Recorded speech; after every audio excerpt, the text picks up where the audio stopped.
Good evening. This is the Ashland School Committee meeting for February 14th, 2024. Happy Valentine's Day. We're going to start by reading our vision statement, which is the Ashland Public Schools is a forward-thinking district that cultivates the academic and social-emotional growth of each student through a supportive, collaborative, innovative, and challenging environment. Students will develop into self-motivated, resilient, lifelong learners who embrace their role as responsible contributors to a global community. This meeting is being recorded by WACA Cable TV. As our normal procedures, we review the agenda and adoption, but before I do that, I want to welcome our newest member, Marcy Culverwell, to the school committee. Marcy stepped forward and been appointed to fill out the remainder of this year. For the seat that had been occupied by Aaron Williams, and after Aaron stepped down, and we welcome you and look forward to your contributions. So let me move to the review of the agenda and adoption, and after that I'll just, because we have one member who is virtual, I'll have us each chime in as being present and approving the agenda. So the first item will be public comment, second item will be student advisory council. We then have administrative items of the Karen Spilka grant approval that Jen Cutler, I think, will be speaking to, an overnight travel proposal from Girls Across for May of this year, a calendar survey results in the school calendar for 24-25 school year, excuse me, the strategic plan that we've been working on will be an update and approval. We have an assistant superintendent's update, a superintendent's update, warrant approvals, then we have some minutes to approve, gifts and donations, then member updates and any action items, and then we will have an executive session to talk about collective bargaining strategy. So let me just start by asking everybody to identify themselves as being present or not, which would be a neat trick, or and that indicate whether you are in agreement with the agenda. Let me start with Lori, who is virtual. Lori? Yes, here and yes. Thank you. Thank you. Marcy? Is your mic on? Yeah. Just push the button. Marcy Culverwell, and I'm here. All right. Yes, I'm good with it. All right. Thanks, Paul. All right. So our first item on the agenda is public comment. And for anybody who is participating virtually, can you, if you wish to make a public comment, please raise your hand with the little icon, and we will acknowledge you and ask you to make your comment. If there's anybody here in the audience live, we have 3 people watching, who is here to make a public comment, please come forward to the podium. Okay, seeing nobody coming forward and seeing nobody on screen that's looking to speak, we'll move on to our next item, which is the presentation, Student Advisory Council. And we have 2 students here. If you guys could come to the podium and introduce yourselves, and then we'd love to hear from you. Excuse me. I'm Rugvid Rani. I'm a senior at Ashland High School. And I'm Emily. I'm also a senior at Ashland High School.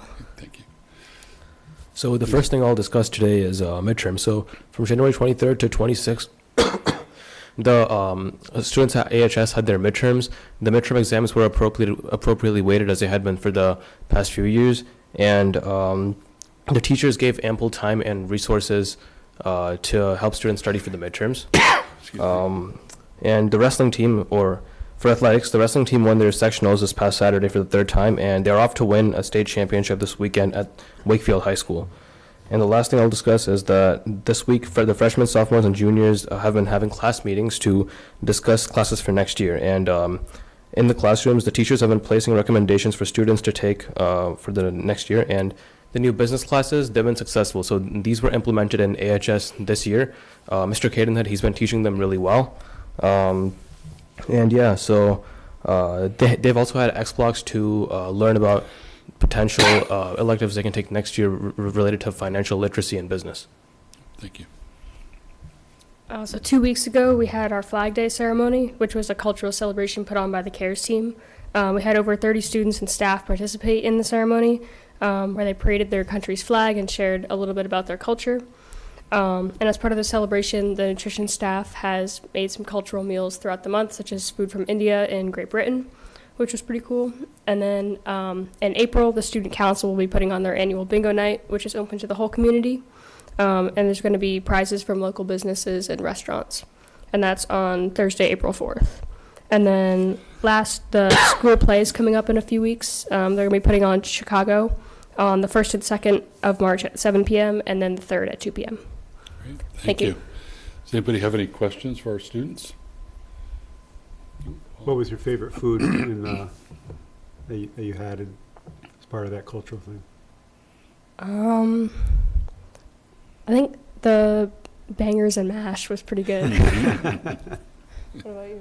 I would say the pizza Italy Thursday. Yeah, pizza every Thursdays, but that Thursday it also happened to be Italy's day, so pizza was the special. So you doubled down on pizza. Yeah. Sure. Yeah. Sweet.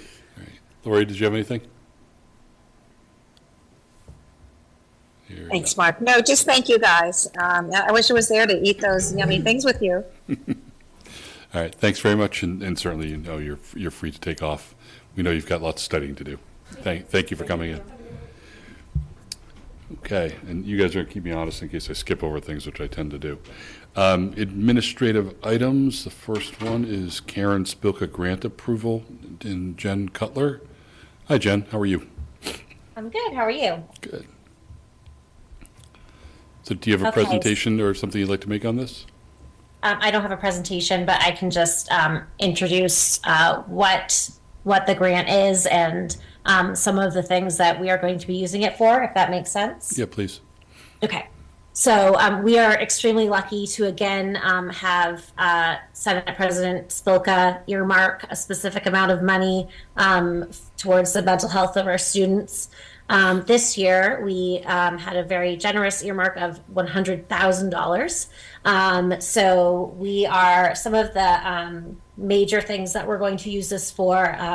Last year, we used it towards starting a partnership with Cartwheel Care, which provides teletherapy to our students and parent support, as well as mental health webinars that our staff and families can access. This has been a really successful partnership. We were going to see how it went this year to see if we wanted to continue and if we could continue, as it is quite expensive. But thanks to this earmark, we are able to continue, and we have had such wonderful feedback from our students who have access to teletherapy, from their families, and from our counselors and psychologists who have been referring our students. So this is definitely a partnership that we would love to continue, and thanks to this funding, we will be able to continue. So that's one of our major things that we're going to continue. Something new that we're going to be able to add is a referral network to be able to refer not only our students and our students' families and their family members, but also our staff and our staff members, family members. It's called Care Solace, and they are able to refer all of these people to outpatient therapy, but also higher levels of mental health care. So inpatient mental health care, which most referral networks, don't do. So it's an actual referral network where our counselors or psychologists would refer the person, and then the referral network would actually take you through the whole process as a family and help find a match for you, whether it's an outpatient therapist or it's a inpatient day program or an actual inpatient setting. So this is another really great service that we're going to be able to offer to our students, staff, and everyone's family members. We're actually going to be starting this in March and going through next June.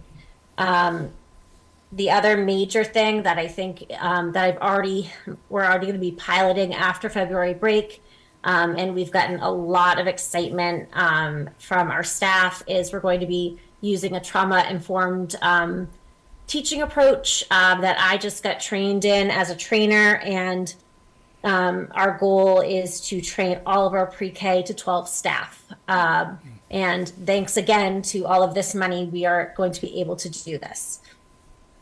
This also allows us to provide professional development for all of our school counseling staff. For example, our counseling staff really enjoy going to the Massachusetts School Counseling Association conference every spring. And this allows them to do that. It has very good professional development that's specifically targeted to them and what they do.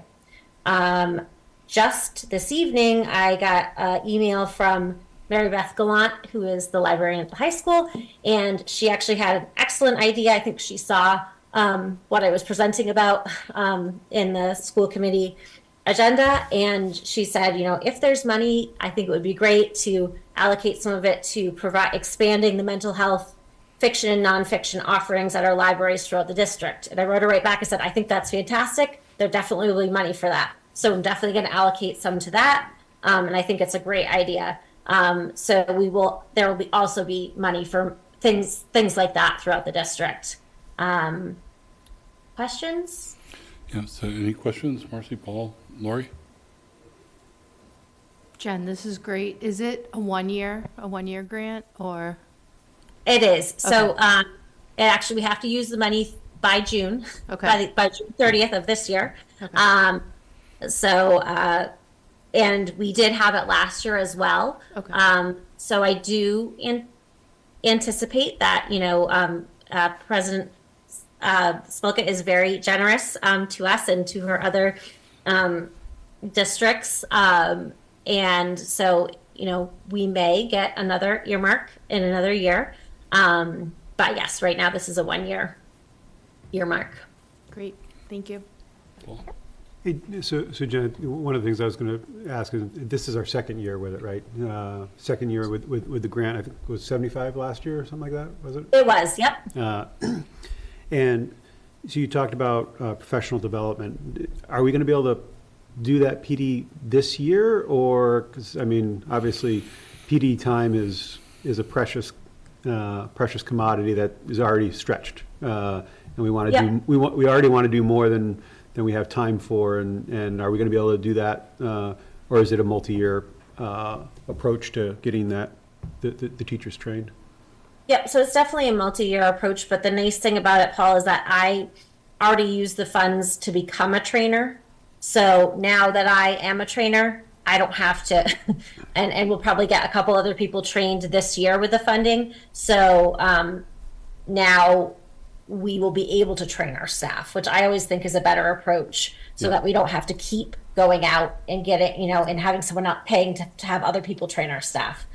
So this year, on our May and our March and May half days, I will be training our Warren staff, and then probably we'll be doing Mendez in pre-K. I'm assuming probably in August of next year, and then we don't have dates for middle school yet. But yeah, it's definitely a multi-year approach. Okay, and these programs sound great, and we know that state funding and these grants aren't necessarily a sure thing for perpetual. So, have you given thought to if we had to try to seek other funding, and the funding was limited, you know, what those options would be, and could we? It sounds like these things are really great, and we almost would develop a dependency on them. You know, we lived without them before, but it sounds like living Right. without them once we have them would be more difficult. So, Yeah. you know, just thoughts on sustainability for something that sounds not just a nice to have, but something that, you know, sounds like we might be pretty heavy, you know, dependent on, and would be a significant loss if we didn't get the funding. Right. So something like cartwheel care, where, you know, it's the teletherapy that I think that is something that is really going to become important to our district, and has really shown that it's extremely helpful, especially to our growing population that does not speak English, because they have many clinicians who speak many different languages.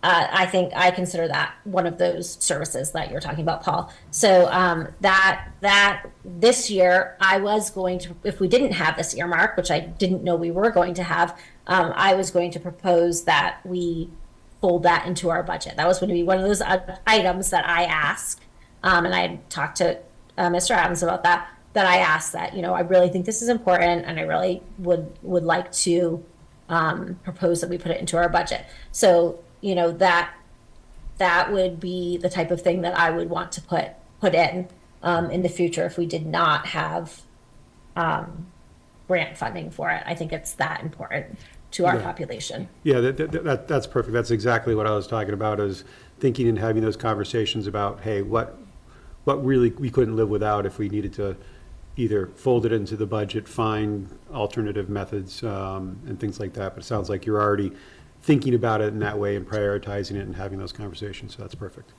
And just to the sort of same point, Jen, just on the two things that seem like they would be ongoing services that we'd want to maintain, as opposed to like the train the trainer thing, which obviously more people can get trained, great. But what's the sort of estimated annual cost on the Cartwheel and Care Solace programs? So the Cartwheel, I'm just thinking about it from if we were folding it into the budget, what's the Right. ballpark that we'd have to worry about? So I think the Care Solace was about 14,000 a year. Actually, that's not even a year. That's for 15 months. And then Cartwheel Care is about 28,000 a year. Okay. So not a huge nut in the scheme of the budget. Yeah. Okay. Yeah. Thank you. Yep. Lori, did you have anything? No? Okay. So I think we need a motion to approve the grant. Yes. I mean, I move we accept the grant as presented. Is there a second? Second.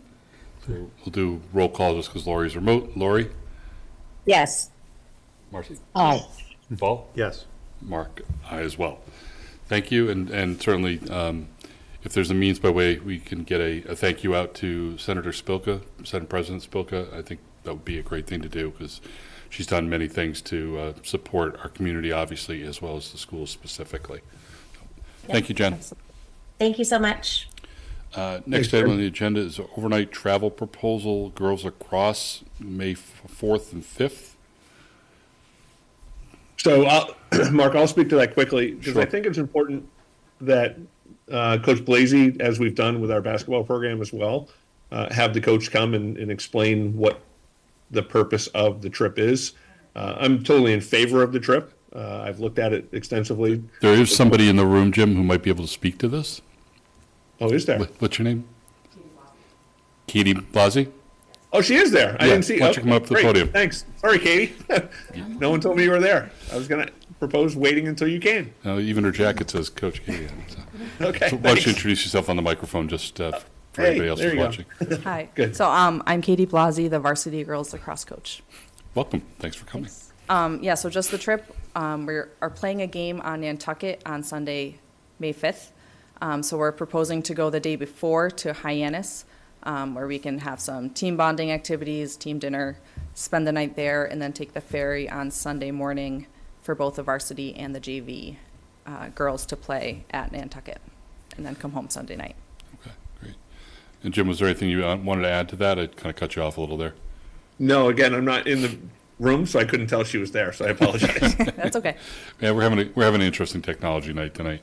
And so can you talk a little bit about the team building type of stuff that you hope to do and what your goals are with that? Yeah, I mean, it's more to give them a good experience together.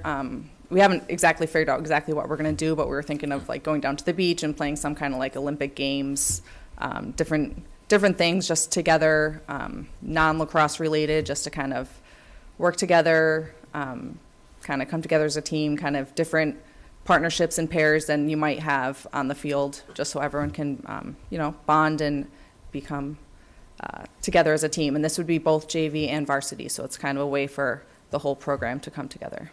How many kids is that altogether? We are expecting about 40 this year. Okay, great. Anybody else have any questions for Coach Katie?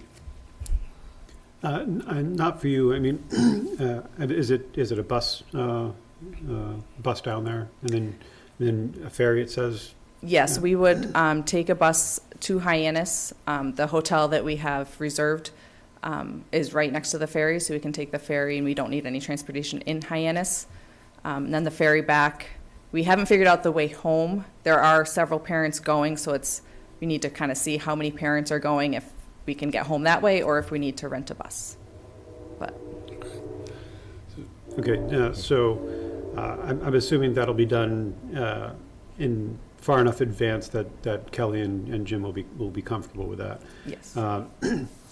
Jim and Chris, just a question. So it says that it's $100 a student, and it's being funded through the Clocker Club.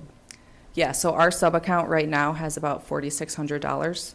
And based on our estimations for the hotel, the ferry, meals, it would be under $4,000 in total. So we can fund that from our account, Okay, so from your, from our sub-account.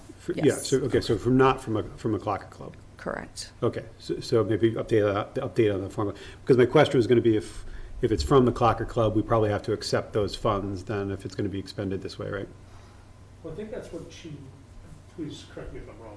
When you say sub-account, you mean sub-account from the Clocker Club? Yes. Christine, Each sport speak to has my their time. own sub-account within the Clocker Club. So all of our fundraising dollars go into that sub-account. Sorry, just to clarify, so I think what you meant by Clocker Club, so it probably would need to accept it, right? Because it is coming from a sub-account from this, From a From nonprofit, yeah, Correct. so it's an external I would funding agree. source, so that, we can handle that separately, but we would need to accept that, those funds then, yeah.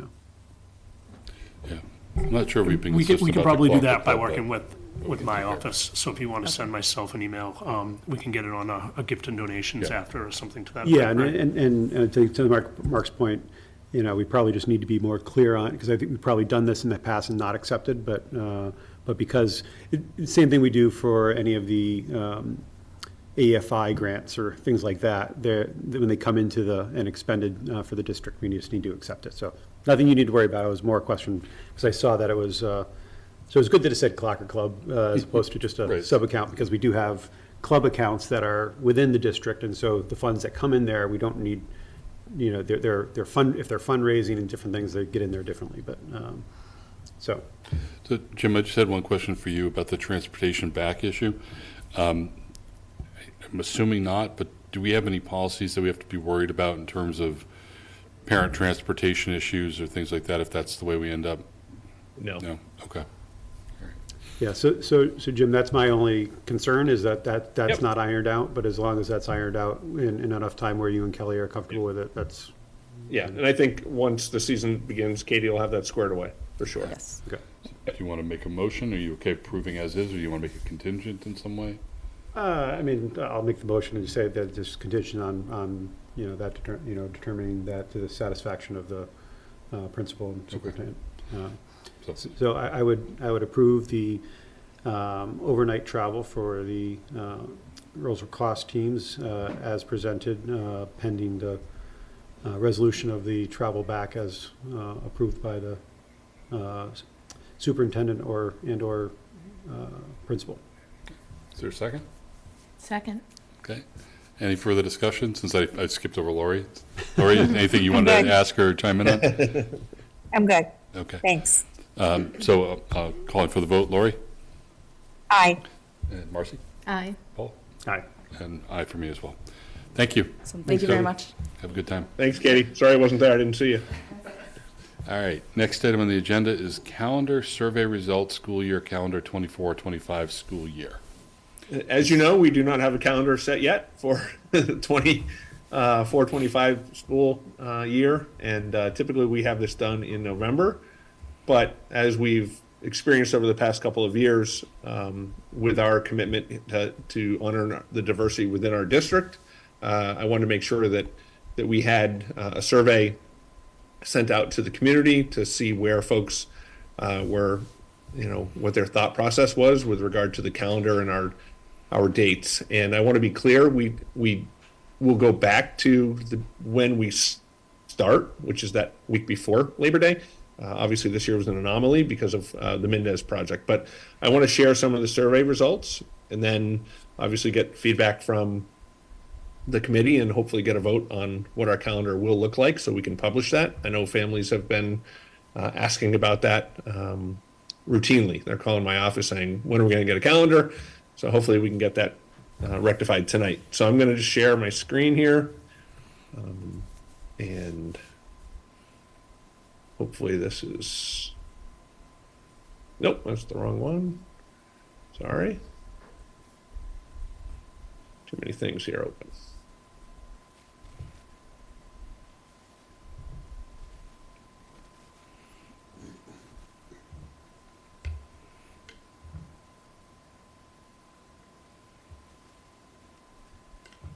Okay, can you see this okay? Yep, thank you. Okay, great. So just briefly, the purpose was we had a calendar survey back in 2019. We have state mandated holidays of 12. We have 180 school days that are required, a minimum of 900 instructional hours for our elementary students and 990 for our secondary students. So I think that's a frame of reference that we all need to keep in mind. And then we also build in 5 snow days. And I apologize for yesterday's snow day, which shouldn't have happened. It's only because you're driving. We'll get that out of the way. Key audiences, obviously our faculty, staff, our students, parents and caregivers, and our community members weighed in. And we felt it was important that our community members have an opportunity to weigh in as well, even though they may not necessarily be impacted directly when days are observed for holidays, religious holidays, but certainly we are an entire community. So we sent the survey out. We had 3 languages, got 973 responses. It was anonymous, so there could be folks taking several opportunities to respond. They could skip questions. And this is just a breakdown. About 77% of the response of the 973 were caregivers or parents, with smaller percentages, obviously, for employees and students and a few community members. So what I felt was important that we present tonight was, what were folks thinking? What were the questions we asked? We talked about exemptions from homework or time off for school for religious observances and holidays, and how people felt about that. And the same question was asked of all parents, guardians, staff, faculty, students, etc. And at this point, 79% of the folks responding said there was no need for an exemption, or they needed an exemption or time off from school or any religious holiday. And the answer was no, they didn't. However, we're going to get into policy concerns and questions that folks had when holidays are observed. But the religions represented within the survey, as you can see, we have a pretty diverse community, with the majority of the folks, the Catholic Christians, outweighing everyone in terms of the responses. So the question asked was, below is a list of some religious or cultural observances, which are on the left-hand side. You can see for any of the observances that apply to you, please indicate the related impact on school attendance, and only for the holidays that apply specifically. So for Diwali, so for instance, of the respondents for, Diwali, just over 50% said no school is needed as an exemption, right? They want to observe that day. Whereas the majority of them are also saying, of the folks responding, close to 80%, there needs to be some flexible homework policy regarding this. And you'll notice this is pretty consistent with all of the respondents, right? Whether they believe they should have a full day off, a no school day, or an early release, there needs to be some sort of thought process regarding accommodations for homework and homework testing, etc.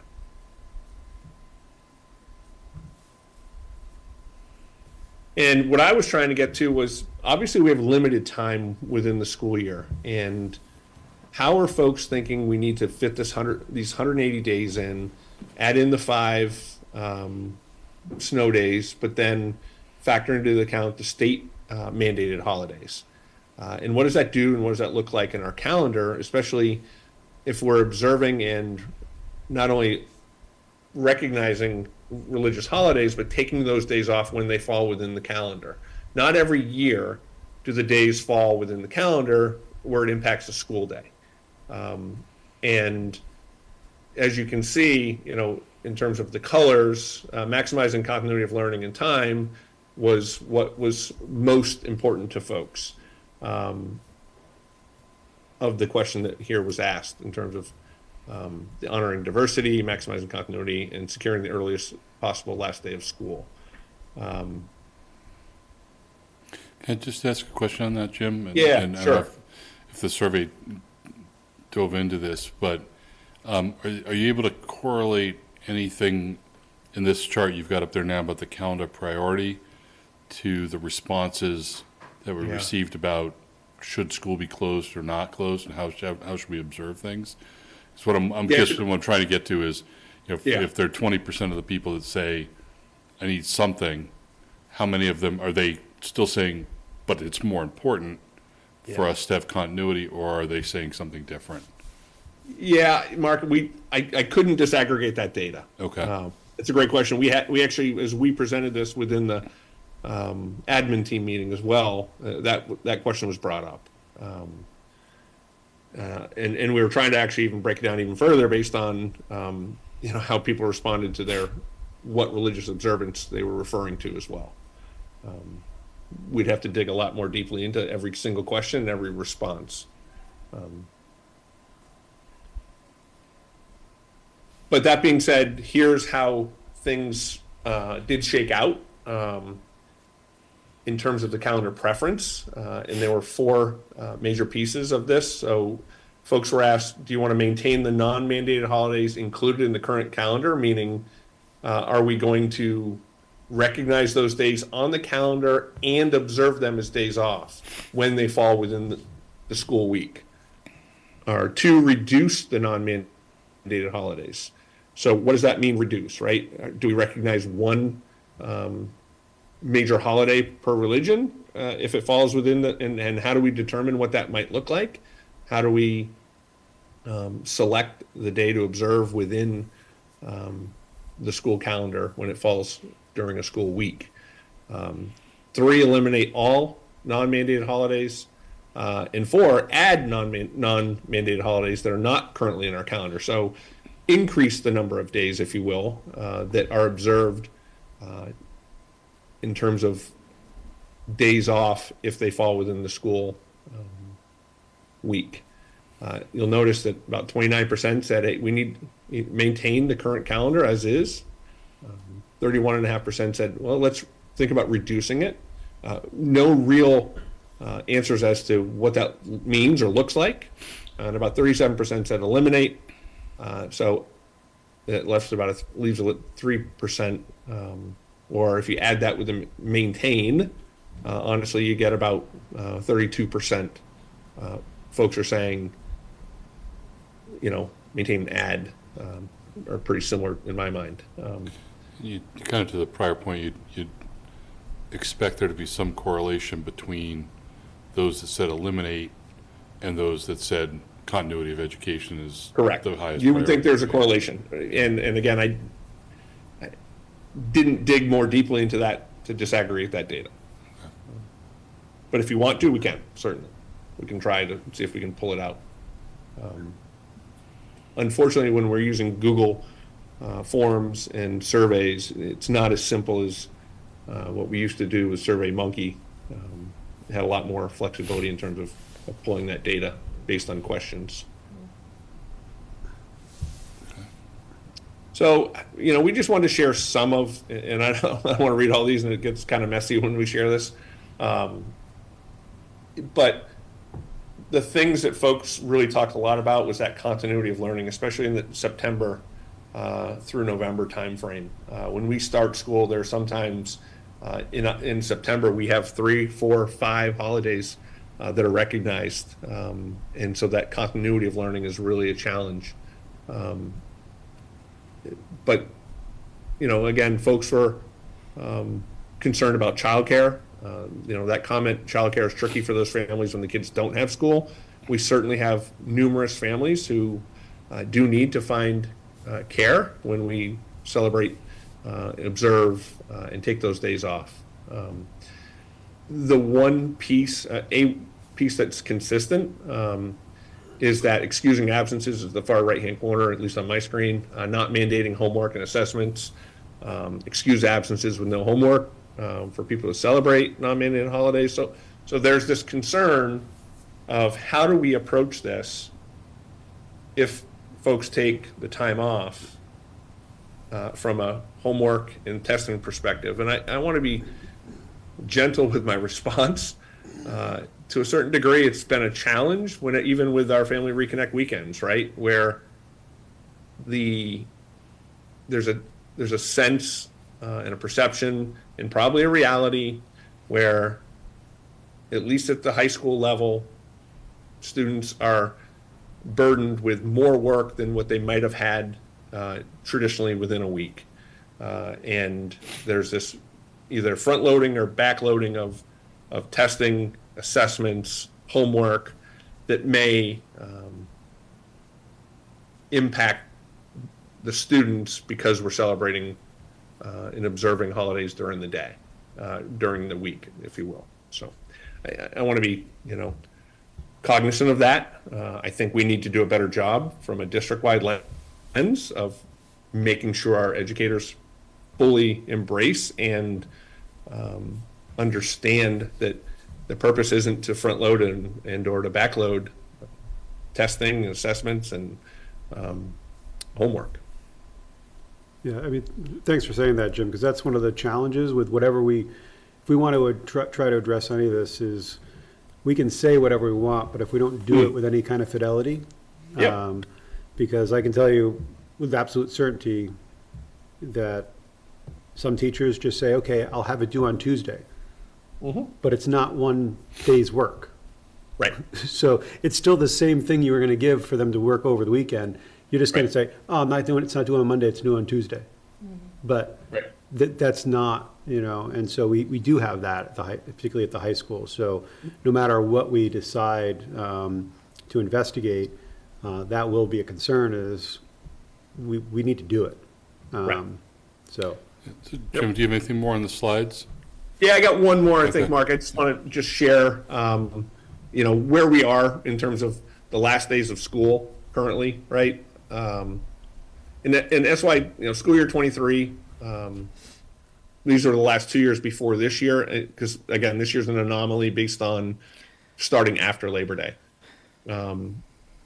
But we also have, I've looked past 24, 25 to 25, 26, and currently in 25, 26 school year, every single one of the holidays that we observe currently in our calendar actually falls on a school day in that 25, 26 school year, thus pushing the end date to June 27th with the 5 potential snow days and where and to be clear, Juneteenth falls into play. To be clear, this is 180th day, not 185th on this slide, right? Correct. Yeah. Yeah. Our mandated required days. Right. Thank you, Paul. So, summary based on those slides. Last thing, Mark, before I stop sharing is the majority of the respondents do not need an exemption or time off. Majority prefers to eliminate or reduce non-mandated holidays.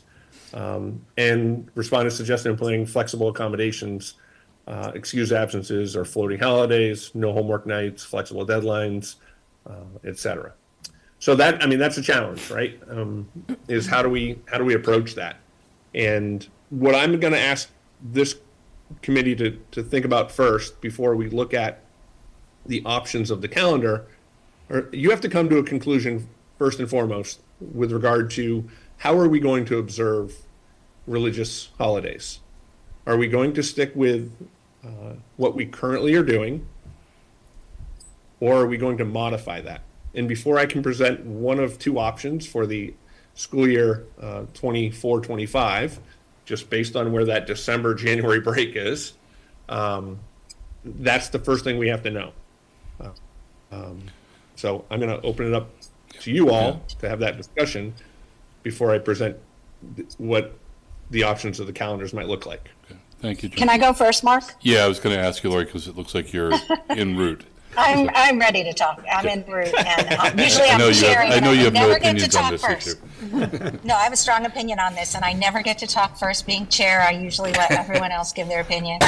But I'm taking advantage of this situation of being you chairing, so I get to talk. I want to say that I will never vote to eliminate the Jewish holidays and any other holidays that we've already committed to, and that's how strongly I feel about it. But the only way that I guess I would is that if we really dug into this, we heard from the clergy, we heard from people who actually celebrate these holidays, and not just the majority, because we already know that majority is Christian, and my family is also Christian and Jewish in full transparency. But they get their day on Christmas because it's a national holiday, and that's because it's a majority, and nobody would be in school on that day, even if we insisted that they had to. The rest of us minorities, Jews being 0.2%, now I don't know the number for everybody else, but when those other folks came to us in the last few years, we knew all this information when we agreed to respect their day off. It was important to them to have a day off.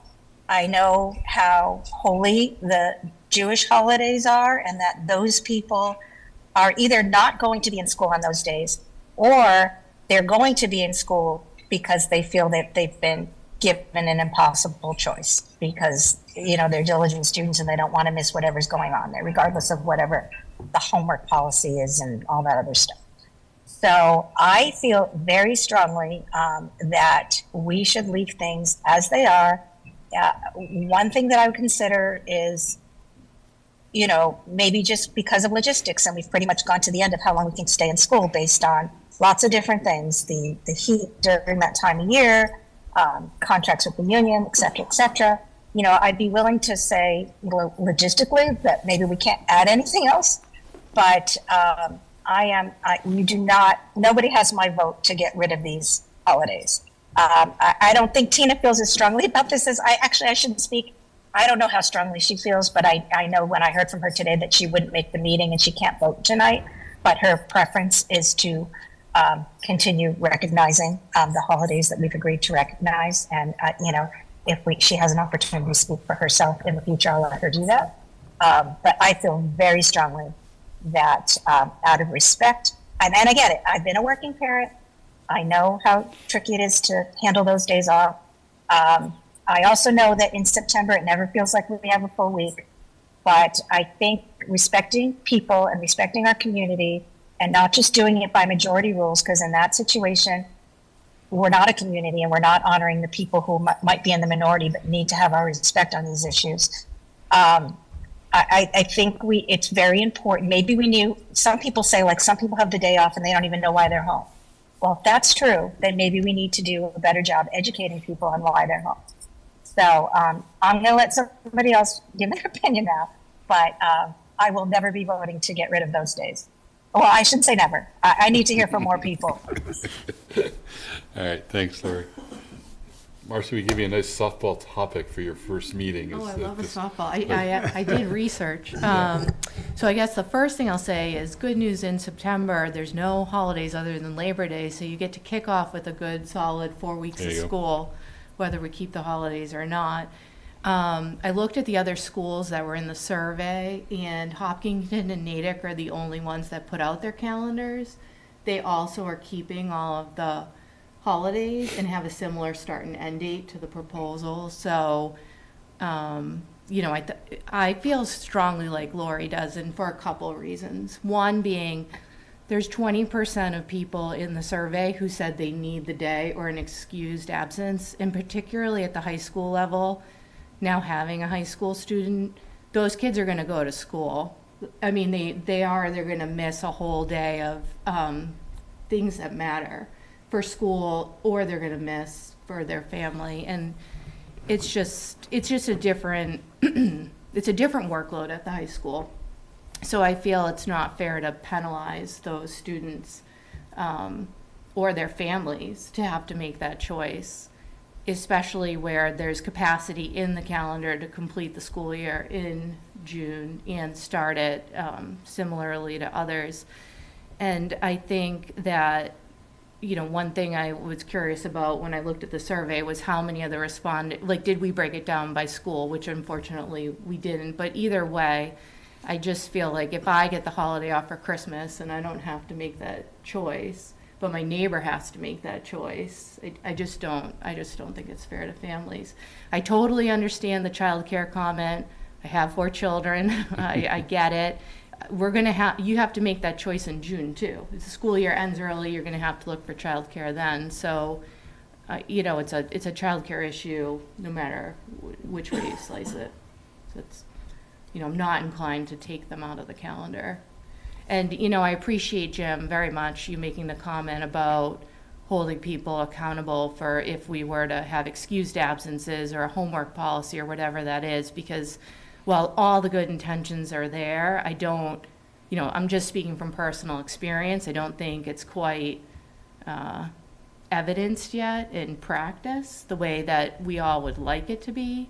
Not that we couldn't get there, but I would want to better understand exactly how we'd be keeping people accountable if we were to take something out.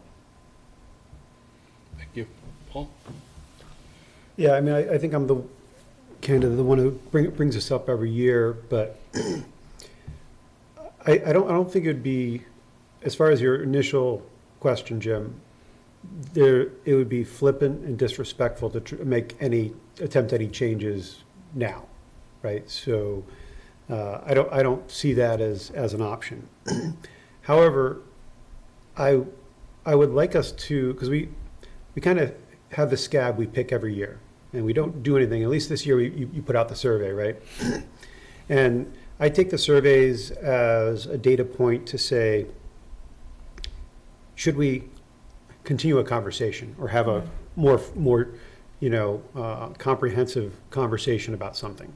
And I'll as far as days off, I'll do, correlate this to the survey you did related to changing our week-long vacations, right? You put out a survey about that, right?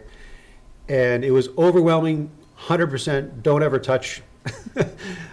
That survey told us unequivocally our teachers would strike, everybody would be crazy at us if we had a different vacation schedule than everybody else in the state, right?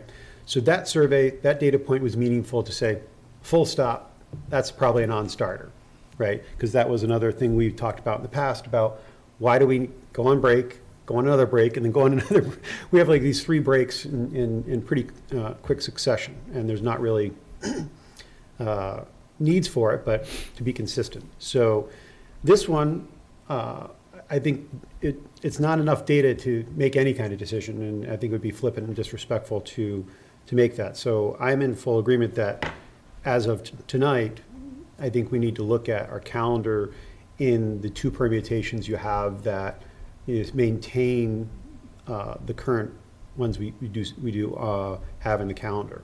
That said, I would like to, regardless of the outcome of any of the conversations, I would like to actually have a more comprehensive dialogue about this. Lori brought up, find out what, the different synagogues, temples, and churches that our community goes to.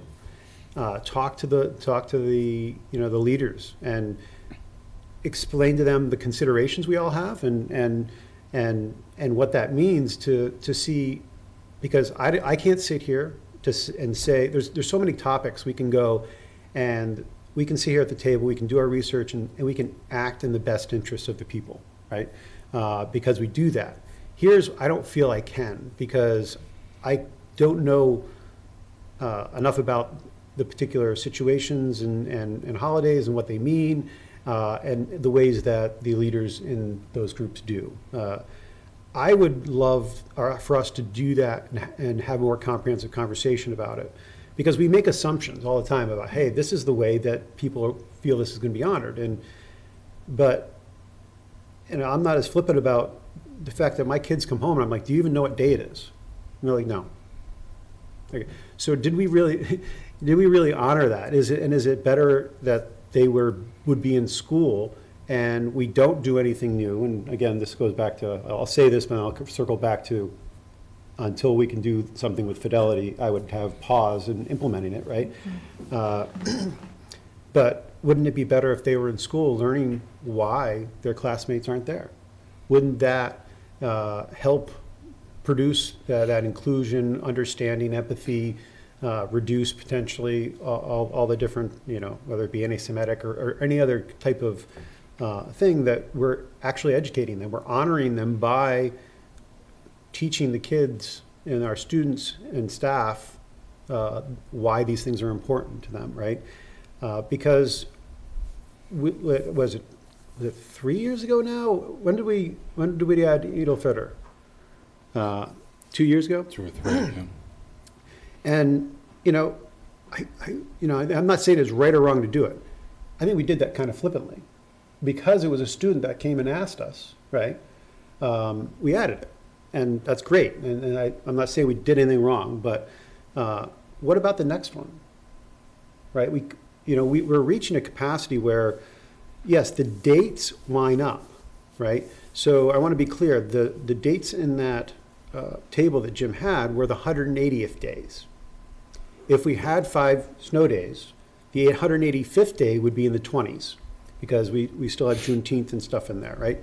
So now, if we have a heat wave that it wouldn't be safe, we can't really complete school.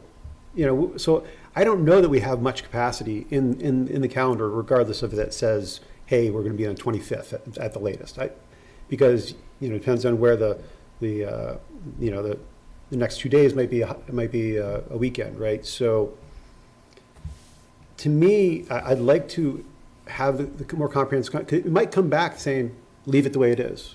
But then we've put it to bed and we're not having this conversation next year, right? We would come to, here's our decision and here's why, right? Not just because it's 5 people with particular opinions sitting around a table, not because it's a survey that, who knows the validity of the data, right? And I'm not questioning it, but I can't hang my hat on that we got to everybody, that, as Jim said, somebody who really felt a certain way didn't do it 20 times, right?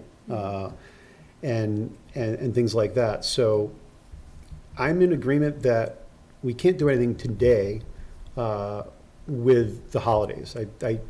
That would be totally disrespectful. But I would like for us to have that more comprehensive dialogue about it, and then come back and have the discussion with a better and more thoughtful approach to it. Because I don't think it's right that we would sit here and make a decision and not have engaged the leaders in those of those groups and those things. So that's kind of where I am at it, and because I see all the issues with it, right? And we don't even talk about all the issues. There's food security issues. By taking that day off, there's families that are like, okay, how's my child eating today, right? And those things, and it's tough. And I totally get and agree that it shouldn't just be the majority, because that's kind of what inclusion is about, right? You don't need to be the majority, right? And so it shouldn't be majority rules, but we also kind of have the holidays we do because of that. Even the Jewish ones, they got in there first because they were, more recognized than these other ones, and so now we have 2 of them on. And so if we can't put another one on for the next one, whatever that is, how do we? Is that equitable? Just because they got there first, right? And so I think having a different approach, and maybe it's a hybrid. Maybe it's a hybrid approach of we can honor certain ones the way we do, and then we can have a secondary way to honor them where we do some of these other things. But there's a lot of considerations there that it's not as easy, and I don't feel as strongly in either direction. I don't have enough information, but I think we want to be thoughtful and comprehensive about it, and I don't think we have done that yet, and we'll just have this conversation again without doing that. So, Thanks, Paul. Yeah, I've got a lot of competing thoughts, I suppose, on the topic. Obviously, if you were just to think about managing a calendar of school, you'd kind of want as much consistency as you can have. And if it were sort of up to me, I think I'd change the way everybody does the February, April breaks statewide. But I think not just for the reasons you articulated, Paul, about when we sort of ask people what they would want, but just the consistency, the athletic schedules, it would just be a nightmare to do that if it wasn't done on a statewide basis. Personally, I think that's something that somewhere we got to figure out how to have that conversation, but that's not here today. Yeah. For me, and just disclosure, I sort of am a very bad Jew, and yet I do have strong opinions on this, because it is one of those places where, as a kid growing up, even in a place that had a decent-sized Jewish population, there were always Jewish kids around. There was always a sense of the assumption. The assumption is that you're some Christian denomination, and people still, will wish you a Merry Christmas when they really mean Happy Holidays or whatever. They don't mean to be offensive, but there's an assumption there. And I think that for me, while I don't practice, does make me very sensitive to the fact that diversity, equity, and inclusion, with the heavy emphasis on the inclusion part, really means that we have to test our decision-making against sort of what does it look like for those who don't already feel included, right? To me, it's that 20%, and that's a large number when you're talking about a group that says, I need something different. That the quote normal schedule, or however you want to frame it, doesn't really work for me, at least not in total, right? I also think it's interesting that there was a small number of people who had identified that they wanted more holidays. But if you looked on that chart of the different holidays, Good Friday was there, right? Which is obviously a Christian holiday. And so, when we're talking about this, I think we really in some ways have to separate out, at least for now, the question of which holidays, which schedule, and think more about the principle of inclusion. And what are we doing to allow people to celebrate those religious holidays that are important to them? I honestly, I think to some degree Juneteenth holiday becoming a holiday, and certainly appropriately so, but the timing of it, the school year, I think has brought this whole dialogue back up, because you're sitting there saying, I need my 180th day, and if I hit a snow day, now that next day is June 20th, if the holidays, the 19th was a Monday, for example. And you've got a long weekend, and that last day is a half day, and everybody's like, see ya, right? Mm-hmm. And I think we already struggle enough as it is to keep kids engaged, staff engaged through the month of June. It is not an issue without some real serious things pulling in different directions, right? Because I do think that there's a disruption to the educational continuity. But at its core, to me, if we're really looking at inclusiveness, I don't think we can make a change. I think the questions that I posed to Jim earlier were to sort of get at the things that I think would be important to me in revisiting that decision, not for this coming year, but at some point in the future. And that really is about understanding what those 20% of the people who said they need something, how well that correlates to what the relative importance is. And I fully recognize even within that, there could be people who feel very conflicted in their own answers. Right? They could say, look, it's really important to me not to have my kid have to go to school that day, but if I'm making a decision, educational continuity is important, and I'd rather have them not miss anything. Right? So there can be a conflict within that I don't think we can understand all that well yet. Mm-hmm. So I'm certainly, I think, in line with everybody else, which is for the next school year, excuse me, I can't see making any changes from how we're doing and recognizing holidays.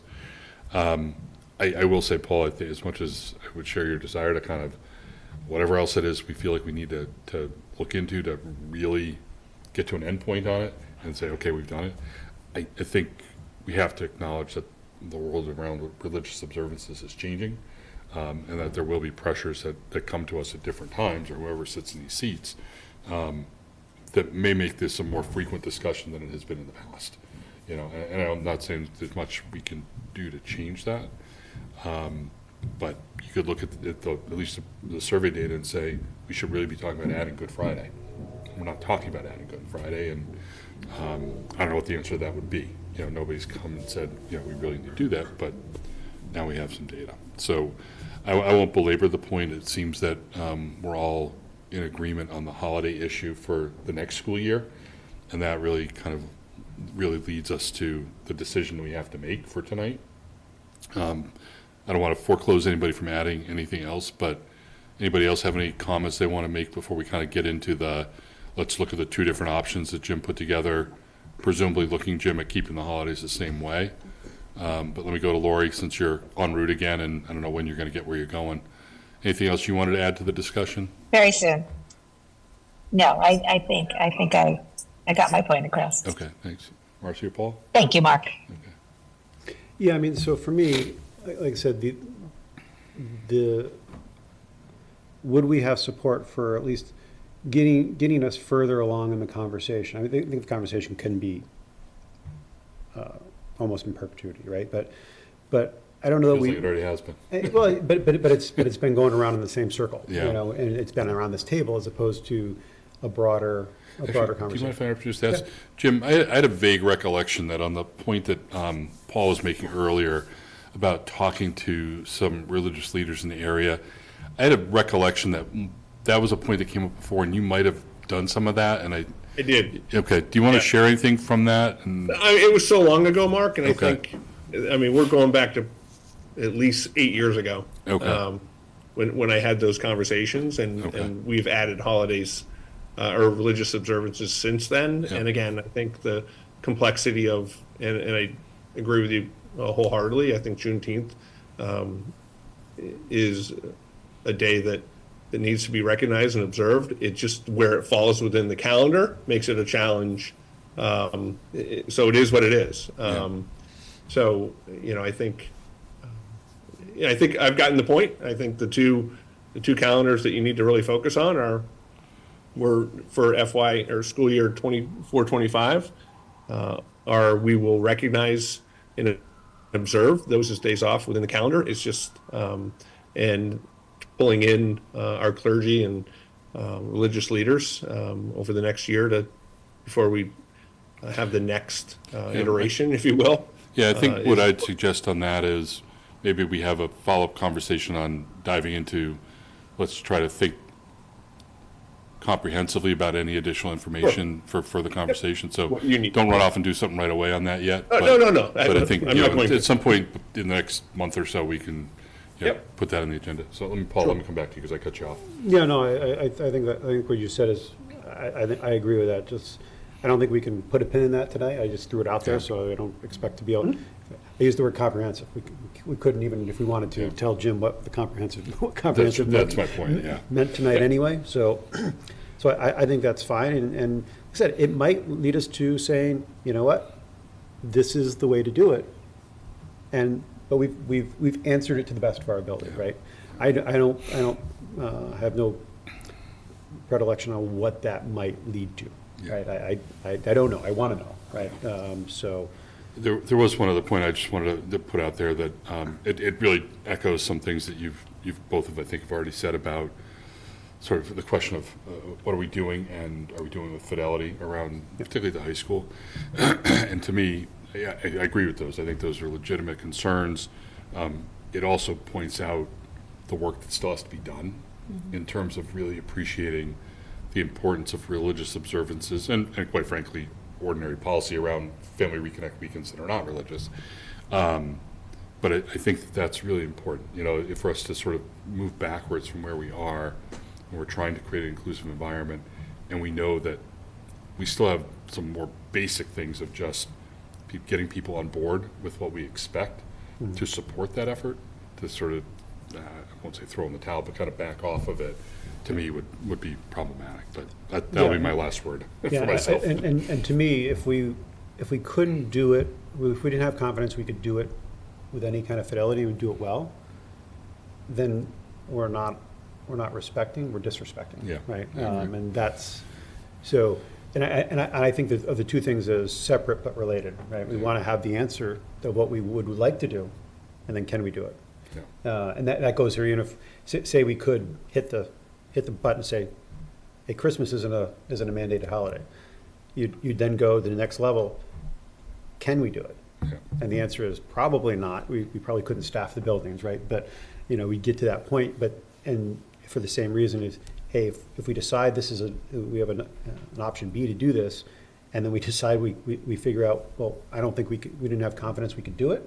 Well, that means logistically it's not going to work anyway, but we answer the question. So why don't we move to the two calendars, Jim? I mean, I think, as I understand that the variation between the two calendars that retained the currently recognized holidays was whether or not we have a longer sort of holiday recess or between Christmas and New Year's and that time frame, as opposed to sort of keeping it the way it's been. Is that a fair assessment of the difference between the two? That is, yeah. I just shared the screen with you. Really, the iterations are as follows, right? So this is observing and allowing for the days off, and this allows for 2 full weeks during that December through January 3rd. So the 23rd through the 3rd. So that moves the end date with 5. Again, this is where Juneteenth falls, is the 19th. So our last day would be the 20th, and the 27th, assuming we had 5 snow days. The other calendar ends on the 17th, and the 5th snow day is the 25th. And what it doesn't do is it does not pick up the 2nd and 3rd of January. That's the only difference of those calendars. And I think it's important to share. Let's see here. I'll share one other piece of information with you, which I did email. You'll notice that January 2nd happens to be our 6th most absent day of the year in terms of attendance.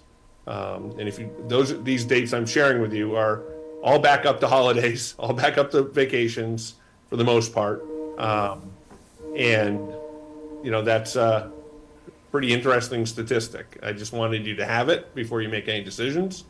But Jim, there were a couple of dates in there that just look like the middle of December, like a Friday. Yeah, you know, it could be. Yeah. Was there a reason why you provided those data points, or am I forgetting like a day that?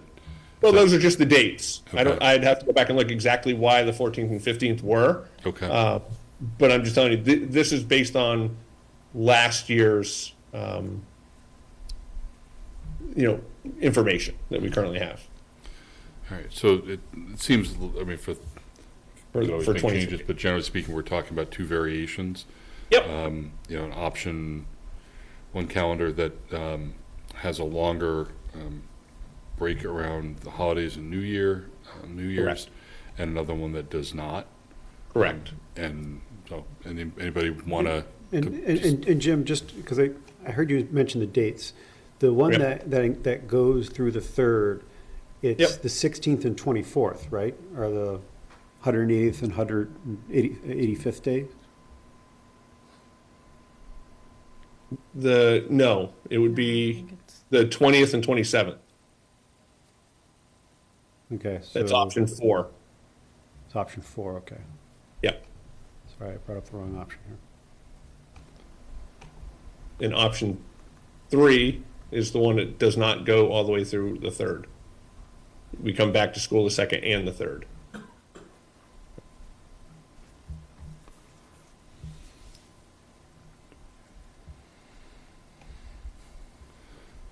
I think we're all just looking at visuals here, right? So, Sure. right. I So, can- yeah. yeah, right. So option, I guess you've called option 1 keeps We're not, holidays yeah, we're as, not, no, option 1 or 2, no, then that, I should stop looking at that then. because those are not recognizing. I think I opened the wrong Yeah, one. so, That's why I was so, confusing myself. and I remembered it backwards when I just opened them up. And that's why I had those dates. I'm like, what? And, but I Sure. didn't look at the first line in the file. Yeah, so here's option 3 I'm sharing on the screen. Yeah, it's a little harder to see than,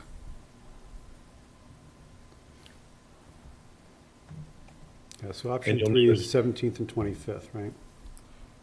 Correct. No, this is the 19th, no, this is the 20th and 27th. Option 3 goes all the way through January 3rd. yeah, I mean, I'll just jump in on this one just to throw something out there more for conversation. I just, generally speaking, worry about the utility of time in June. I worry about, you know, the longer we go into June, it just feels like, particularly if it gets warm, you know, the harder it is for kids to concentrate, people burn out, and I know it's still day 180, whatever it is, but it does seem that, at least in my experience with my kids and seeing how things go, it's more time in June is not necessarily more productive time. And as much as this year might be the year to look at it, given sort of how the holidays fall, and that second, third, and you're just coming back for 2 days, yeah, for my 2 cents, I'd probably keep it the way we've done and have kids come back in on that January 2nd date. Throw that out. Certainly my opinions are not as strong on that one as they are on the holiday issue. Just see what others think. When I go again to Lori, anything you want to chime in on that one? It's getting darker there, isn't it? It is. I'll be the light in a few minutes. I don't have a strong feeling about this. I mean, I'm only thinking back to when it's 6 of one, half a dozen of the other. Obviously, everybody would love to get out sooner in June, but January 2nd always felt to me kind of harsh. So my preference right now, if I had kids there, would be to give a couple extra days right after the first. But, I really will support whatever the rest of you feel on this, because I don't have a strong opinion about it. Marcy? Thoughts? Keep in mind, you have 4 kids, you're in the house. How do you feel on day 10? I love them. I love them always. I don't really have a strong opinion either way either. The only thing I'll say is that I think that if the last day of school without snow days happens to be June 20th, it's going to usurp your January 2nd for attendance potentially. So either way, whatever you think is best, honestly, I defer to Jim and Mike on that one.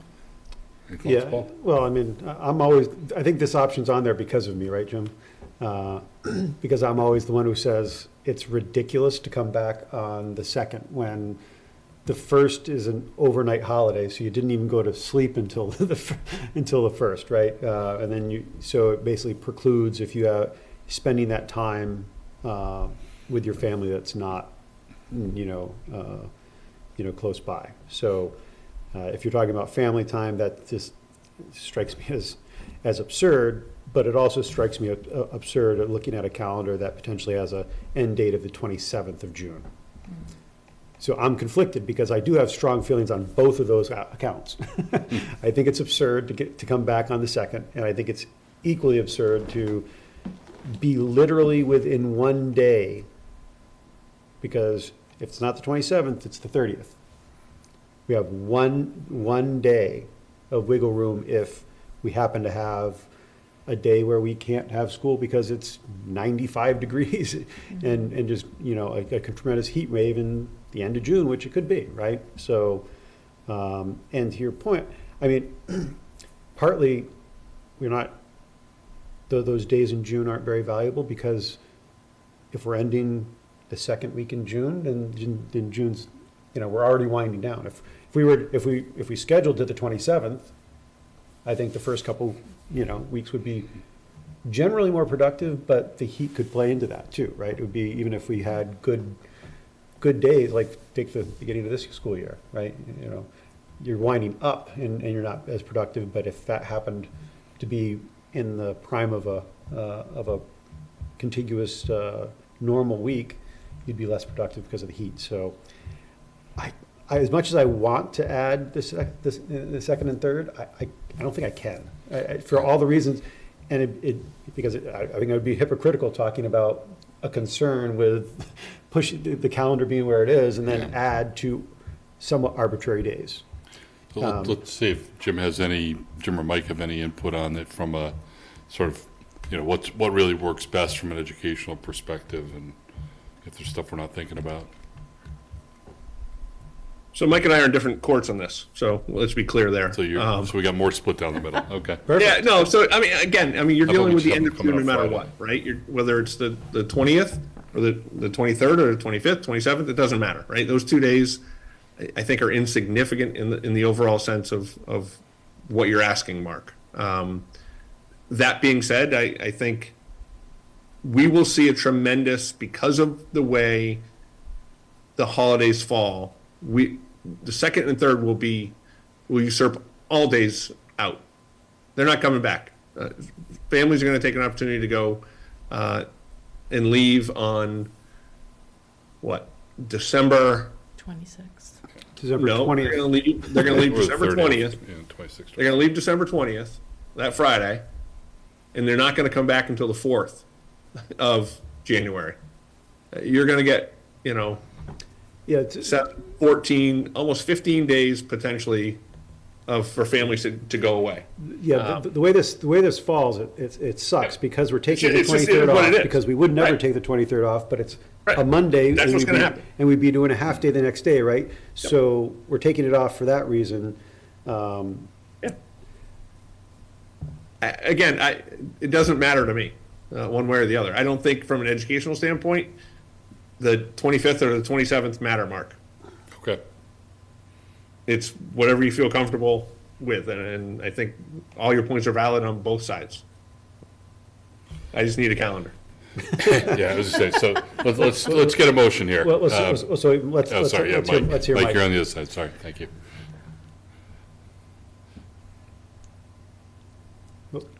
I don't have a whole lot different to add. I mean, one thing that I think we have to take into account right now is we're being judged on attendance on a regular basis now by the state, and things like the second and third. If kids aren't going to be in school, that's going to work against us in terms of our accountability. Do I personally wish that we could be having those days so we can get our students out earlier in June? Yeah, I do, because I think that once you elongate the school year, we all know it's harder to maintain student attention come late June. Their friends are out of school from different districts. It's hot, it's warm, people want to get to camps, summer camps have started for kids, all these different things that everybody else wants to do instead of be in school is happening. And the later you go, the more you have to deal with those things. But I also, I really do worry about those 2 days, whether or not they're going to be effective days of learning too for the second and third. So I know it's a difficult decision. I could go either way with it, really. All right, so keeping in mind certainly that we're really just talking about 1 year, right? This is not a policy level kind of Right. thing we're deciding. I think let's see if somebody wants to put a motion out there and see what the vote is and just go one way or the other. I'm going to make a motion. Go for it, Lori. What do you want to do? I am going to move because I am moved by what Mike just said. And I think that's at least the only piece of information other than, the 6 of one, half a dozen of the other. If there are absentee issues on those days and that can backfire on us as a district, I'm going to move that we accept the calendar that includes January 2nd and 3rd as the day off. And continues to include the holidays that we have agreed that we would include. I don't have the options in front of me, I'm So I sorry. think that's option 3. I'm sorry, no, that's option It's 4. 4. Option Thank 4. you. Option 4. So we have a motion for option 4. Is there a second for option 4? I'll second it. Okay. Any discussion on option 4 being the calendar for the 24-25 school year? All right, call for the vote. Lori? Yes, Marcy? aye. Aye. Aye. I'm going to go no. All right, so option 4 passes by a vote of 3-1. Okay, thank you. I will have the calendar published. All righty. I wanted to be funny and say, I don't like it. I want an option 6. Well, I mean, I want this shifted so we're not taking the 23rd off, and we can just add the 2nd without it being a dangler, you know, so it just seems like it's a perfect storm to make Yeah. it the worst All right. worst possible decision either Well, way. people won't complain about it at the beginning of the year, they'll complain about it at the end of the year. So, you know, that's the way it goes. All right, next item on the agenda is strategic plan update and approval. Yeah, so how long has this been? 6 years? Coming on 2. Coming on 2. Feels like it. It feels like it, right? So really this, actually, I don't think this will be a heavy lift tonight. We've already, as a committee, approved the new vision statement, and the big buckets of the strategic plan, the indicators, you've been a part of and had conversations with. What I wanted to show you was, and I'm not going to go through the entire slide deck because it's really a lot of backup information, but what myself, Mike, the entire admin team, as well as Prem leading us, it was finding those targets that we needed to add into each of the, ended up being 11 areas to focus on over the next 5 years. And again, we're not focused on every single area every single year. As you've seen with the school improvement plans, they've already incorporated the indicators into the objectives into their specific school plans. So let me just share this again and start.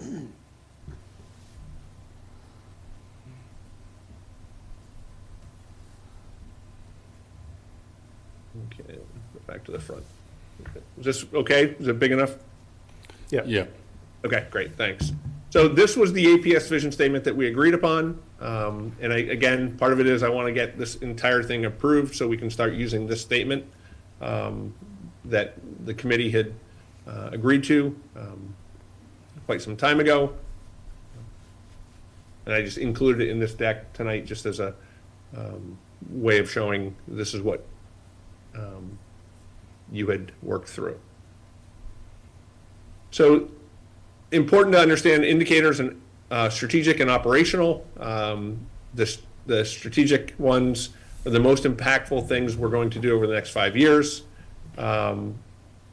This is the external dashboard, so forward facing, what the community will see on a regular basis, knowing, hey, this is where the community or the schools is headed, and the community can follow along this.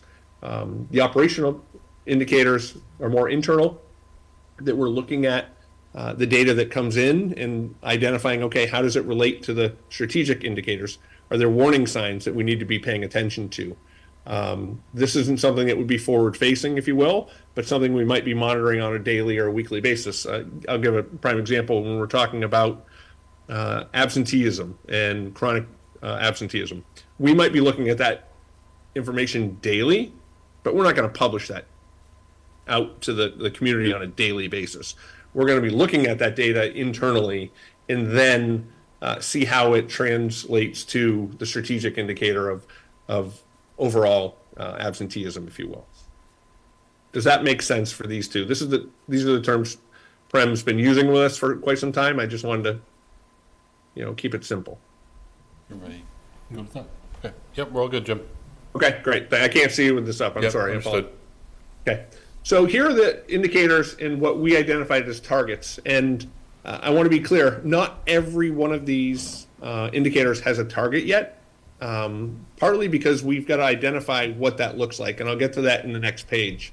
But we talked about our MCAS scores, our math, ELA, and science, but in particular in our subgroups.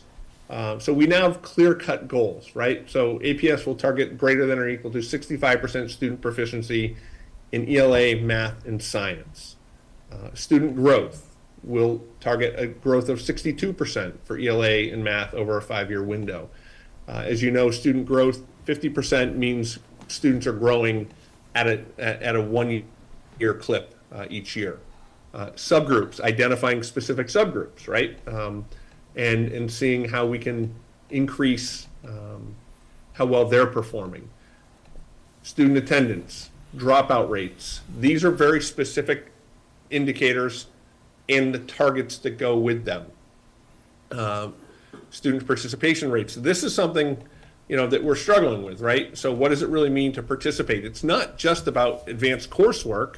It's how are students participating in our extracurricular activities? And just because they're part of a group, are they really participating? And how do we set an annual target to improve more student participation, but a more diverse student participation as well in certain activities, including athletics, clubs, and advanced courses. Hey, Jim, for something like that, Yep.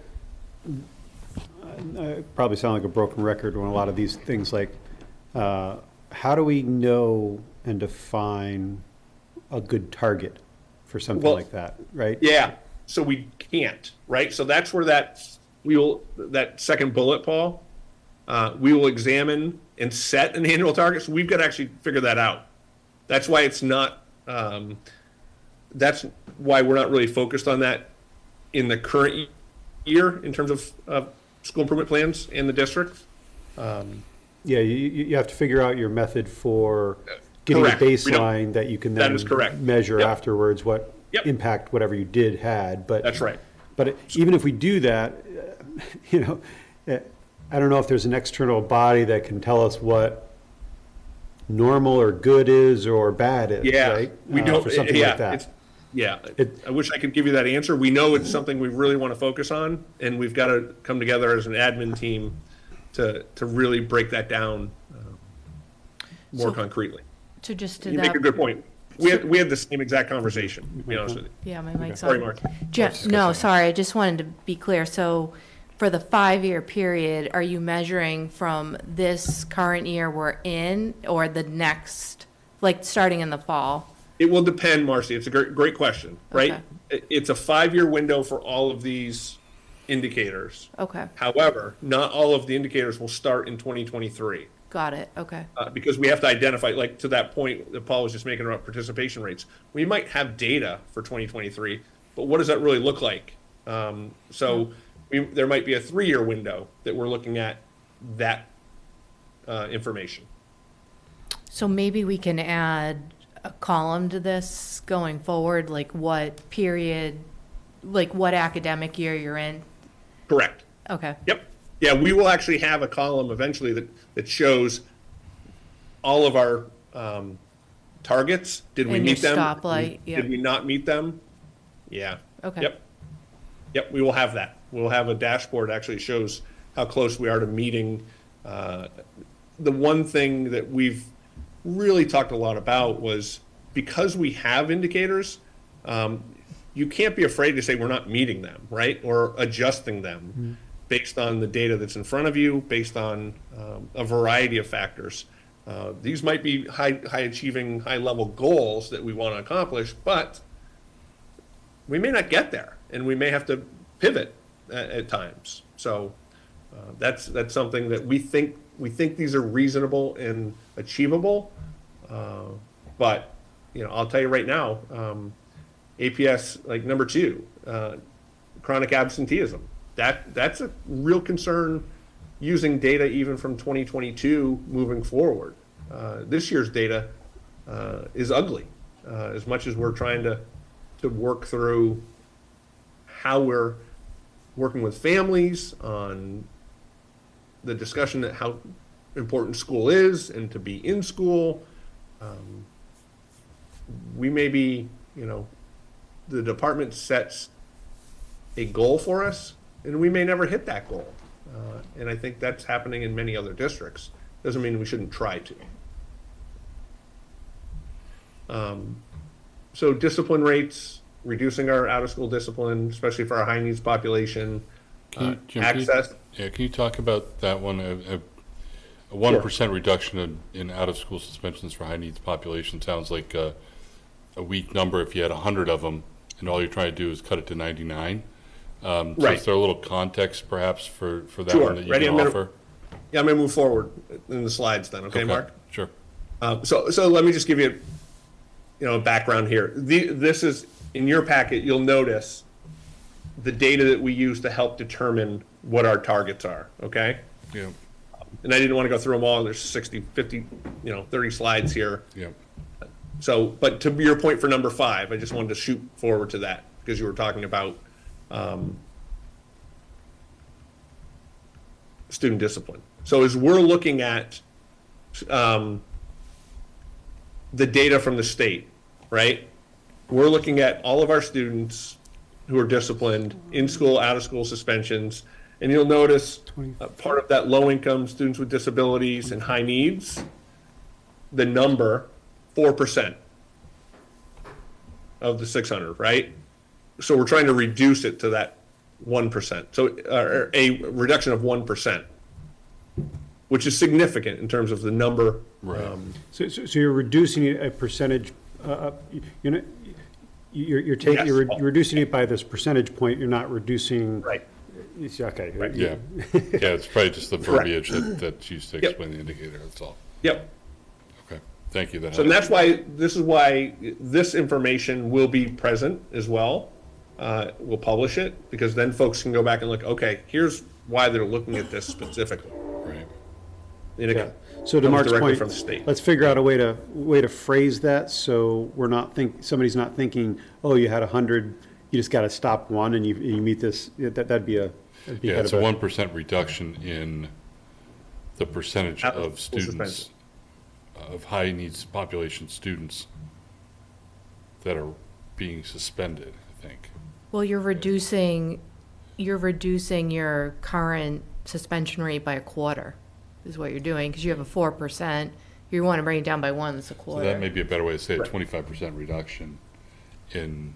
Current. Yeah. So We can work, yeah. yeah. Wordsmith that so somebody doesn't raise the same eyebrow Well, that That's Mark fine. did. I'll clean the language up, but I got your point. Yep. Yep, all right, thank you.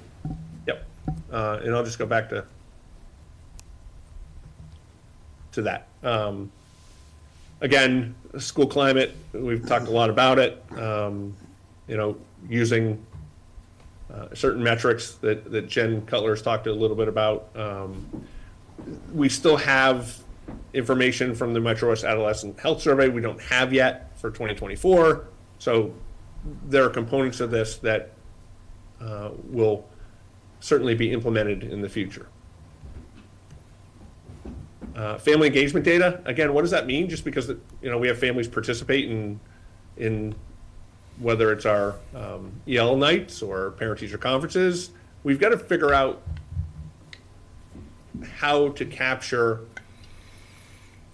family engagement and what does that mean. We don't have, it's got to be meaningful data. I think that's pretty clear. We can say, oh, we had 200 parents show up to a freshman parent night. Well, is that engagement? The answer is probably not. It's they're participating, but what does it look like? So it's another one where we're trying to figure out the metrics to use in this instance. And you'll notice that on 10 and 11 as well. We're not quite sure how to, we have a plan for like 10 deferred maintenance. We don't have. You're talking about qualitative issues rather than quantitative ones, I think. Yeah, exactly. Right. So this whole notion of even anecdotal evidence, like, okay, we had 75 parents show up at the Warren EL night. Okay, but it's the first time we've done that just at Warren. How are we then following through to make sure those parents stay involved? We know from our data from Lexicate that more and more families are getting involved with parent-teacher conferences, but we didn't track that data previously. So we want to increase that, right? So, And that's good and bad, right? Yeah. We would be we look more successful if we had the data from before we did Lexikey. And I don't know if you know Sure. when he said Lexikey, what that is? So it's an online translation service that we can use. It's cost effective and it's actually It's available on demand. yeah, it's on demand, and it's been very successful in engaging with our non-English speaking parents, to the point where even if they don't show up, that translator can contact them and talk to them, and potentially get them engaged. And we've seen really great results with it. But so we don't have the data before that. We've already implemented something that has has made a dramatic improvement. So you're going to have to improve on the improvement, which you're always looking for continuous improvement. But that'll make these not track as much progress as we've made, right? But that's a good problem to have, I suppose. Yeah. So, I mean, the deferred maintenance component, I mean, I think this is a much bigger conversation that needs to occur in the summer with the school committee, since we do not have our own capital projects line, that we rely on free cash and the town to help provide for not only deferred maintenance, but new projects. So it's something that we have to figure out. How do we build that into the budget, if that's where we want to go, instead of relying on the town to, sufficiently, which we know it doesn't sufficiently, but to provide the funding sources to maintain our equipment and buildings, et cetera. And then the budget allocation, this goes back to equity and looking at each building and each department to make sure that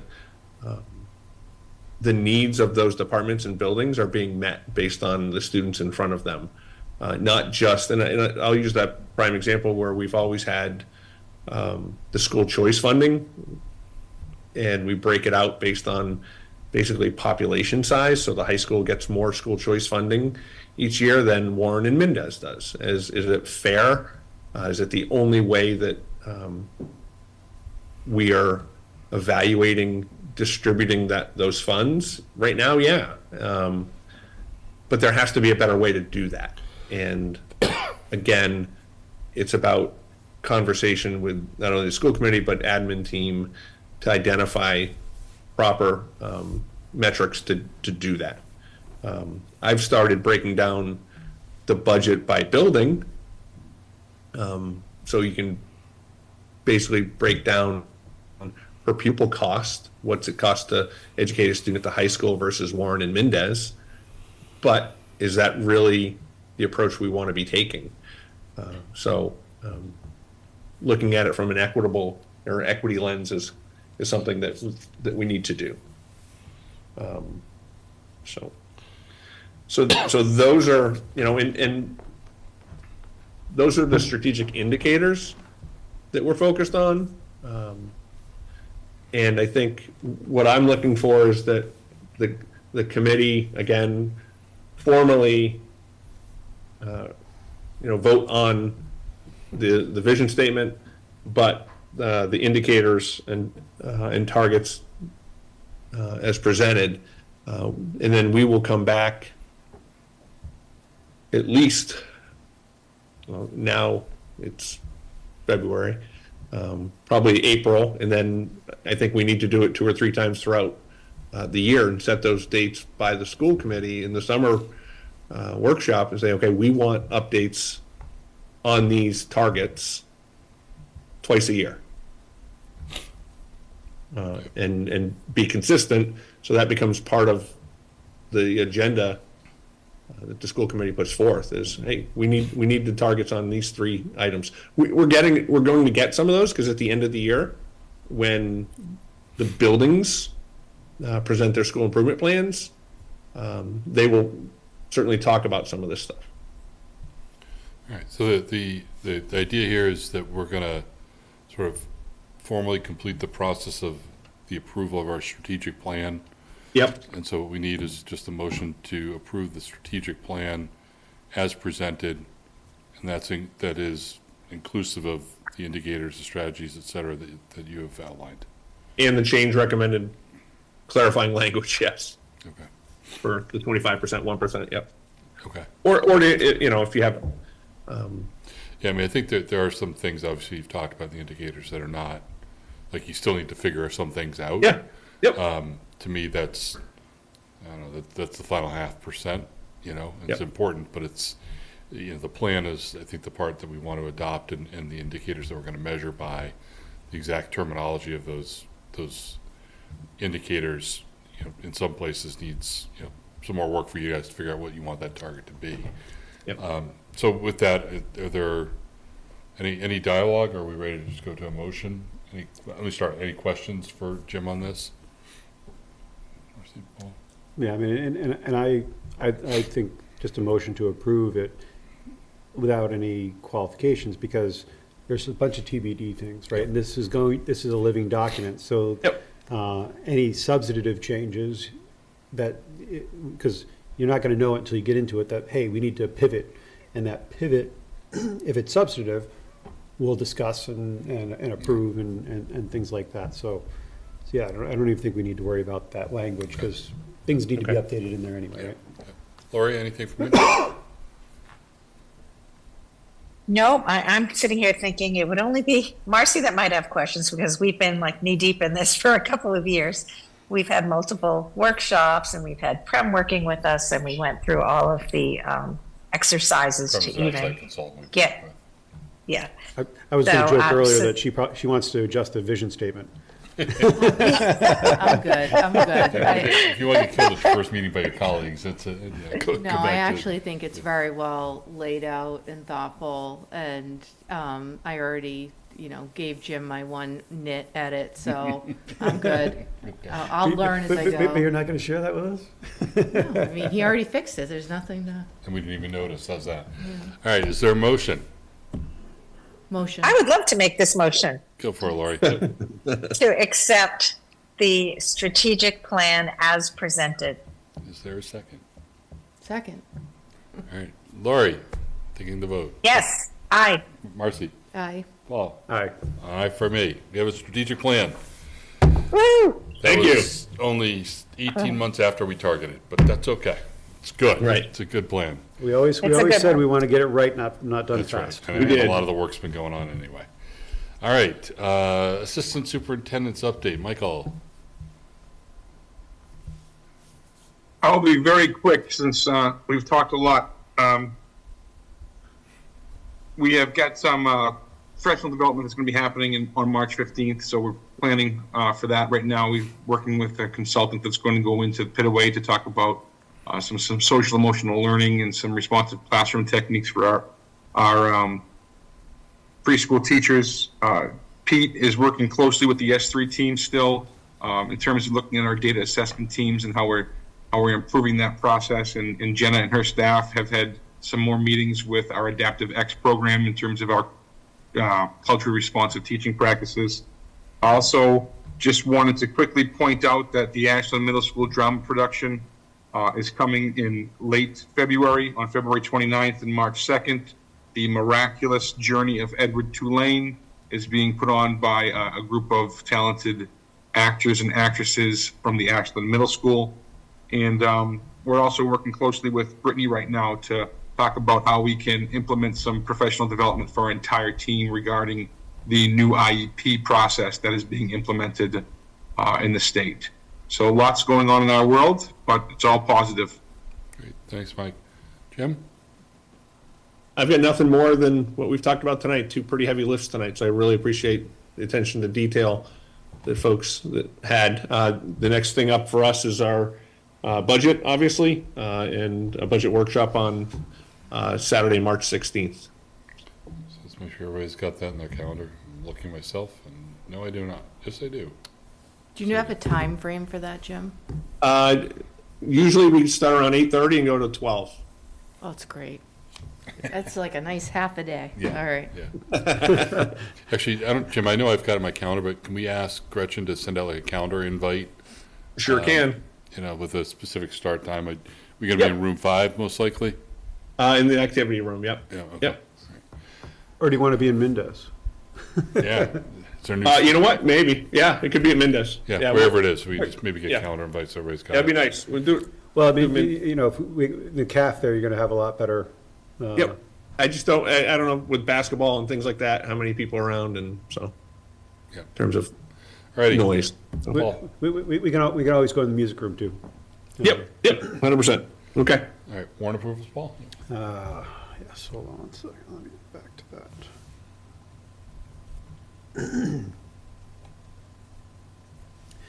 Between January 25th, 2024 and February 14th, 2024, I, Paul Kendall, authorized by my signature, payables in the amount of $326,387.85. This includes general fund expenses of $211,905.09, revolving expenses of $111,592.32, and grant expenses of $2,890.44. Okay, thank you, Paul. Under our consent actions, we have two sets of minutes to approve, January 10th and 24th. Looking at the January 10th minutes, did anybody have any issues with those minutes? No. Hearing none, is there a motion to approve? Go ahead, Bob. He's not used to running the meeting, you know. I'm so I'm just excited to making be the making motion. motions. I move to approve the meeting minutes for January 10th as presented. Is there a second? Second. All right. Second. Lori? Aye. Marcy? Aye. Paul? Aye. Aye for me. And January 24th?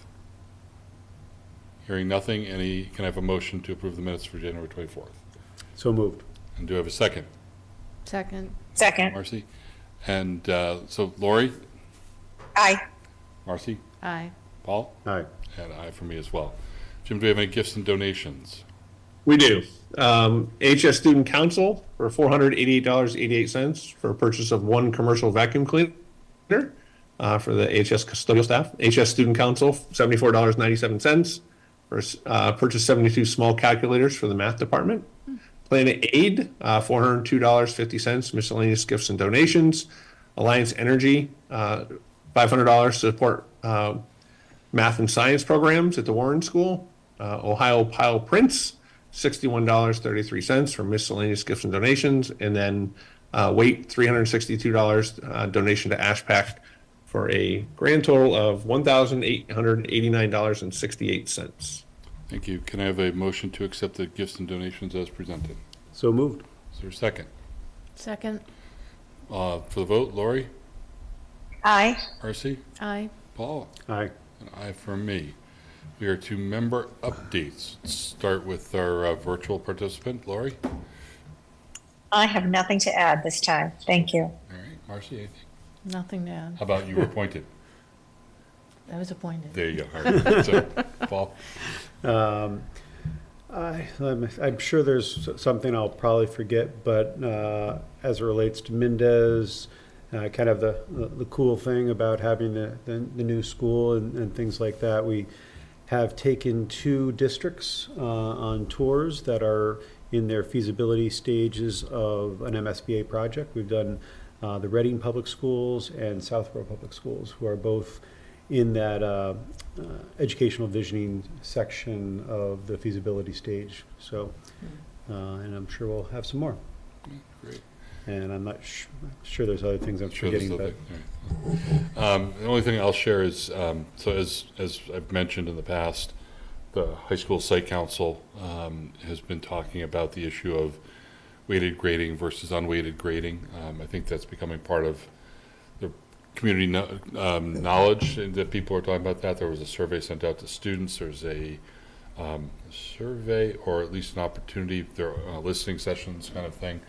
I listened in on one of those this week, the virtual session on Monday afternoon. There were 30-ish participants, a lot of people with, as you can imagine, some strong opinions on it. And I think some other people were there to listen, but just want people to be aware of that if you're not, that discussion's ongoing. The next site council is the whatever the first Wednesday is after break, I think the 29th. And I'm sure that conversation will be picked up there. So I'll be interested in hearing the sort of debrief. But Kelly's been really good about emphasizing to people that she wouldn't be proposing any changes that impact kids who are sort of midway through their high school career, so that we'd be looking at things down the road, and we are doing due diligence and looking at things thoughtfully rather than sort of trying to rush anything through. So ongoing dialogue, and I'll provide updates as I can on that. Otherwise, I don't have anything else. Action items, I don't think we have any action items that we need to look at for the future. So we are, I think, ready for our executive session. Jim, is there, are we talking about any units other than the teachers that Lori might want to participate in? Or are we going to just talk about the teachers? I was just going to give an update on the ESPs. Okay. So Lori, are you going to join us in executive session? I'm available to if it's appropriate. Okay. Well, why don't we do this? I'll make the motion, and then we'll do the part you can participate in first, and then you can excuse yourself when we move into the part that you wouldn't participate in. So with that, I will make the motion to go into executive session under Section 21A3 to conduct strategy with respect to collective bargaining or litigation if an open meeting may have a detrimental effect on the bargaining or litigating position of the public body and the chair so declares, and not to return to open session. We'll be talking about the Ashland Educators Association Teachers Unit and the Educational Support Personnel Unit. Not the others, Jim, correct? Just those That two? is correct. We don't need to tonight. Yep. Okay, I so just put it there just just in those case. 2 units, even though there are others on the agenda. So Yep. that's the motion. Is there a second? Second. Okay, thank you, Paul. Roll call vote, not that we haven't been doing it anyway, but Lori? Yes. Marcy? Yes. Paul? Aye. An aye for me, 4-0, roll call vote. We are in executive session. Thank you. Have a good night, everybody.